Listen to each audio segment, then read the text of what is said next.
pregame, postgame host Jesse Holley, Mr. Fourth and Long, former Cowboys receiver, joining us now on the BuyersSafety.com hotline. Good morning, Jesse. How are you? Good morning. Good morning. What's up, fellas? What's happening? A lot is happening, as you know. Before we talk about your Cowboy checklist for tomorrow night, I want your take on all the latest drama, your biggest concern with the Zeke holdout. Yesterday, Adam Schefter said he is in the low 220s, his lowest playing weight since his college days. So let's start with your biggest Zeke concern, then we'll move on to the Dak and Amari stuff. My biggest Zeke concern holdout. Do I think Zeke is in Cabo working out? Absolutely. Do I think he's doing what he's supposed to do? Absolutely. My biggest concern about this holdout is injury. And what do I mean by that? He's sitting out the entire training camp. And do I think a deal will get done? Yes. When Jerry says, don't I always get deals done? If you look at his track record, he absolutely does. So I think a deal will eventually get done. But when Zeke comes back, it's hard to take a world-class athlete and put him in an environment where it's a highly competitive situation and tell him to take it easy. So if he comes back in and they're getting things ramped up and ready to go for a football game, or when that football game happens, it's going to be hard to take a world-class athlete and have him just take it easy. So my thing is that you have to get your body conditioned. And I don't mean, your lung capacity and being able to breathe. I mean the pain condition, being able to know what it feels like when that lactic acid builds up on your body, taking those hits, getting your body in the position of conditioning that's conducive to what and how the game of football is played.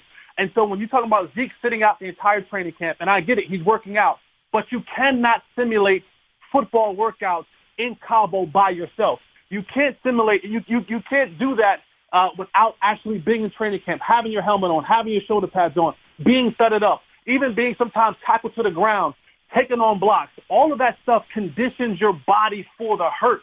And so now when he comes back and he comes out and he wants to take one to the house and he opens up, does he pull a hammy? Does he pull a groin? Does he hurt a knee? Because you have to condition your body, especially at the running back position, who takes a lot of wear and tear on their body.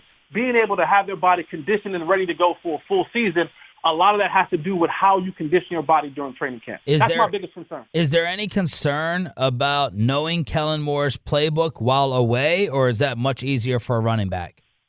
Yeah, because a running back, when you look at it, they're not doing much of the shifting. If you look how it's done in practice, if you look how we look at some of these games, they're not doing a lot of the shifting. The plays are still the same, 37, 38, 32, 33, stretch right, stretch left. All of that stuff for the running back is pretty much still the same. The blocking assignment for the running back is still the same. So he's not going to be lacking in what they're doing because he's not going to be the one doing the shifting. Because most of the times, once you see a shift happen, right, a shift occurs on offense, the defense does what? They adjust. And then now you'll see offensive linemen pointing at different people saying, I got him, you got him. All Zeke is doing back there is assessing, okay, if Travis is telling so-and-so he has him, that means, or the quarterback goes, 55 to Mike, 55 to Mike. That's just letting the running back and the offensive lineman go, there is our fifth rusher. There's our fifth defender. So you guys have that five, and Zeke understands as the running back, I have anything and everything left over. So he goes, if that goes 55 to Mike, Travis, Frederick and all those are pointing guys out, and they're understanding we have these four plus the fifth, the Mike that the quarterback points out. Zeke now understands anybody left over belongs to me. So all of that stuff from the running back position, he's fine with that. The playbook it's not a new offense. It's the same offense, just with different wrinkles in it. And that stuff, once you get into the season, you can kind of, alter that to fit what Zeke. What was the most complex offense that you played in or that you were around? And was it that much more difficult for the defense than what you had on the Cowboys? New England, hands down. My first year in Cincinnati, we ran a very similar offense to what the Cowboys run in the sense of the number system and, the X being, the opposite of where the numbers start. But New England, and the biggest thing about New England, if you ask anyone that's been in the New England offense, right, this is why guys like Chad Johnson struggled when he went there. Reggie Wayne struggled when he went there. Andrew, guys who have been in other systems for a long period of time, they go and they struggle with that offense because, one, they put a ton of onus on receivers and skill players to be able to adjust mid-route. Now, as complex as it was, when you break it down, it's a very simple offense. They run a lot of the same plays over and over and over and over again. Where it becomes difficult at is the formation, the personnel, the alignment. So they'll run, let's just say, for example, they had a route called Sean, right? And the Sean route consisted of, it was a 3-by-1. Three receivers on one side, one on the opposite side. Say we had a post, a dig, and a shallow cross, and on the one receiver side, we had a comeback. Now, that is a Sean concept. That is a route. No matter what you do, who's lined up where, the Sean route has a post, a dig, a shallow cross, and a comeback. Mm-hmm. Now, you can line up in many different formations and shifts and motions to end up in that same type of alignment. Sometimes it's, two receivers and a tight end. Sometimes it's two tight ends and a receiver. So you can be mixed-matched all over the place. You have to understand that Sean is the route concept. No matter where you line up, no matter where you shift at, they can run it from many different variations. Ooh, that's some football knowledge. I love it. X's and O's, Jesse Holley. Before we preview tomorrow night, he's the Cowboys pregame and post. Where do you stand on all the contract drama? You got Dak, you got Zeke, you got Amari. The Dak reports that he's asking for 40, turned down 30. Where do you stand with it? Well, the first thing, let's start with the Zeke contract, right? The whole, I'm under 220 pounds or whatever. I'm at 220 pounds. That's all that is. That's media negotiating, right? I'm telling you, I'm in the best shape of my life. Whoa, wait a second. You're in the best shape of your life in the fourth year in the league. Like all that whole, I always laugh at I'm in the best shape of my life. So you mean to tell me the other 3 years you weren't doing what you were supposed to do to be in the best shape of your life? Right. So I always laugh at that. But that's just media negotiation between Zeke's camp and the Cowboys camp. But I'm 220 pounds. I haven't been this light since my rookie year. So he's letting everyone know that I'm ready to go. As soon as they give me what I want, I'll be ready to go. Second thing about the Dak contract. Listen, we've all been in negotiations. You guys have been in negotiations. You had to go in, whether it's CBS or Intercom, whoever, and say, listen, here's what the numbers say.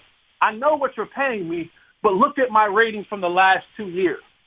I've outdone that number. Yeah. Right? And we all know about negotiation is if I go in saying, in my mind, I'm like, listen, my top number is 80, my bottom number is 75. Well, I'm not going in saying that I want 75,000 because they're going to try to negotiate off that number. Yeah. I'm going to say what? Hey, I want 85,000, guys. That's what I need. And they're going to say, ugh, Sean, we can't do 85,000, but we can do 77,000. And now you're like, cool. That's my number I was looking for anyway. Let's do the deal. Yep. So that's all about the negotiation. All right, you go and you ask for an exorbitant amount of number over the number that you actually want so that when they come down, that's more relatively in the area that you were initially thinking about anyway. But, Jesse, you know Jerry Jones very well, and I don't know, I admire the arrogance of trying to change the way negotiating is done, where everyone leapfrogs the latest deal. They said, we don't care what Carson got.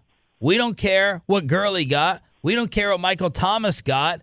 How is Jerry going to win against the player and their agents with this new way of doing contract extensions? I promise you that's another one of those media waffling things that they're doing. They're not showing their hand to the media saying, we understand.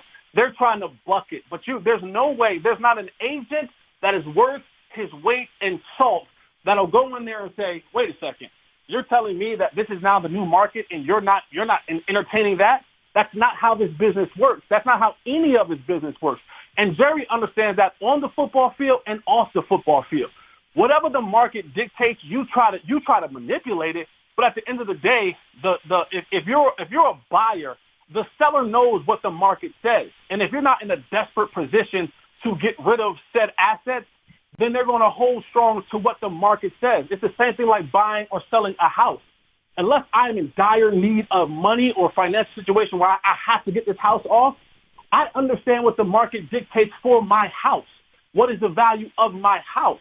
So I'm not going to sell my house underneath the value of what the market says it's going to be. Now, if you have the patience, you can sit on it and then let that come to you unless you're in the need, to get cash or get moving.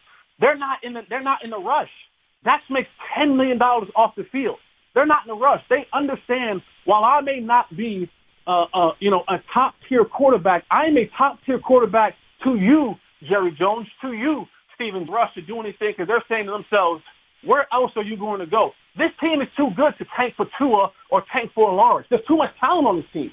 Like, you see what I'm saying? So even if you wanted to tank, even if you wanted to go out there and do that, you still would fall short because this team roster alone won't allow you to go into that top 5 type of draft pick situation, because even if you had to march out there, Cooper Rush for 16 games, you're still going to end up somewhere around the 6, 7, 8, win march, because this defense is probably going to be a top 10 defense.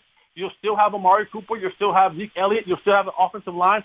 You still have a good enough team that even if you wanted to tank, you're too good to tank.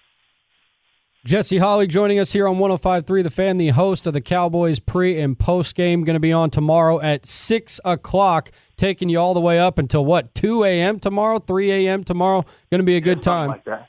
Yeah, it should be a lot of fun, man. I'm very much looking forward to it. What's the number one thing you will be watching for during tomorrow's game? I want to see translation, right? I want to see, can what I'm seeing in practice from the defensive backs, from your Jordans and your Cheetos and your Xavier Woods, I want to see that translate. They've been having one hell of a camp, but it does me no good only if you're able to do that in Oxnard. I want to see Xavier Woods continue to be the ball hawk and safety he's been in training camp. I want to see Cheeto and Jordan, all those guys, being aggressive lockdown corners against guys who they have not practiced against guys who they do not know. And remember, this is the same offense that scorched the Cowboys last year. I get it. I know it was in the run game, but I want to see translation. I want to see guys go out there and compete. I want to see those guys up front, Hill and Armstrong, and all these guys who are having good camps. Can I have that ability and that effort and that productivity transfer from Oxnard to the field in Hawaii against a team that's going to try to run the ball up front? They're going to try to pass the ball over the top. I need to see those things translate from practice to the game. And I'm also going to be looking out for the guy in the middle of the Cowboys offense. Depending on the amount of snaps that Travis plays, seeing him getting back into form, because he's going to be a huge, huge, huge factor in this Cowboys offense this year. He's the anchor in the middle, getting the signal calls, getting those things blocked up, because we all know if Dak is going to have success, it's going to be because the pocket is clean and he's not getting any pressure from the middle of the pocket. What wide receiver has emerged behind Amari, Gallup, Cobb, and Tavon? Man, we all thought, James, what's his name? John Vic Johnson was having a great camp, right? But then he gets in the game and he has butterfingers, right? So that happened. And we all heard about Cedric Wilson, and then he gets in the game and he gets a concussion. So it's like a lot of these guys, we're seeing some of the stuff happening in practice. We have to now see it translate in the games. Cedric Wilson has had a really good camp. You've heard some about the Davis kid from Georgia having a really good camp. We need now to see that stuff translate into the games. It does us no good if all you can do is do it in practice. You have to be productive. And I'm not saying you got to have 100-yard games, but when there's an opportunity for you to make a catch, John Bay Johnson, make the catch, right? You've been playing receiver since you've been 8 years old. It's a slant route. It hits you right in the hands. Make the catch. Same thing with Davis. Unfortunate what happened with said in the game with the concussion, but you want to see all those things translate. That fifth wide receiver spot is still wide open. I know that they talked about Noah Brown being someone that they liked a lot, but he's not practicing. He's not playing. You have to make it a hard decision for Steven and for Will and for Jerry and for Jason, all those guys to go, I know you guys like Noah, but here's what I'm doing, and I'm putting out on the film. Putting out on the film. Putting out